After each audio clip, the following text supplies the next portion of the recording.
ဒီထဲကိုလာကြဒီထဲမှာမင်းတို့အတွက်ပျော်စရာကောင်းတဲ့ game တွေရှိတယ်လာကြဟေးလာကြတောက်ရှူးတွေပါကွာအရင်တစ်ခါလေအဲ့လိုဂျင်းတွေထည့်တာပဲနင်တို့ဂိမ်းမှာလူတက်ဂိမ်းတွေပါကွာဘာပဲဖြစ်ဖြစ်စော့မှာပဲကွာတွားမယ်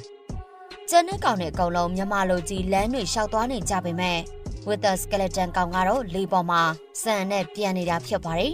ဒီနောက်မှာတော့အဝိုင်းအဆောင်ကဟုတ်ကဲ့ဆရာကျွန်တော်ပလီယာတွေအကုန်လုံးနွားမောင်းသလိုကစားကွင်းအခန်းထဲမောင်းထည့်လိုက်ပြီဆရာ3ကန်ဆောင်တယောက်ကတော့ပလီယာတွေအကုန်လုံးရဲ့ထိတ်ကနေ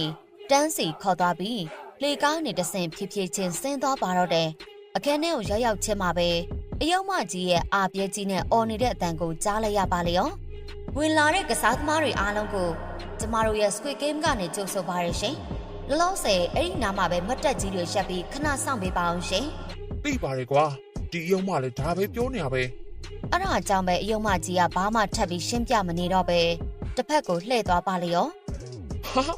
စတာလေးဗျာနည်းနည်းတော့ရှင်းပြပါအောင်ဒါ game အသစ်ကြီးမဟုတ်ဘူးလားဗျာဒီနောက်မှာတော့ဟုတ်ကဲ့ပထမဂိမ်းမှာတော့မီးစိန်ဂိမ်းမှာပဲဒါပေမဲ့လည်းဒီဂိမ်းမှာအရှင်တော့ဂိမ်းတွေနဲ့မတူပါဘူးမီးစိန်ပြေးမယ်မီးနေရက်ရပါမယ်ဒါပေမဲ့ရက်ရတာတယ်မဟုတ်ပဲရှေ့ကအုပ်တွေနဲ့လည်းအကာအကွယ်ယူထားရပါမယ်အကာအကွယ်မယူနိုင်တဲ့သူကိုငရဲပြီပို့ပေးပါမယ်အစမ်းတပေါင်းအနေနဲ့ပြလိုက်တာဝက်တကောင်တော့ညစာဖြစ်ပါတော့မယ်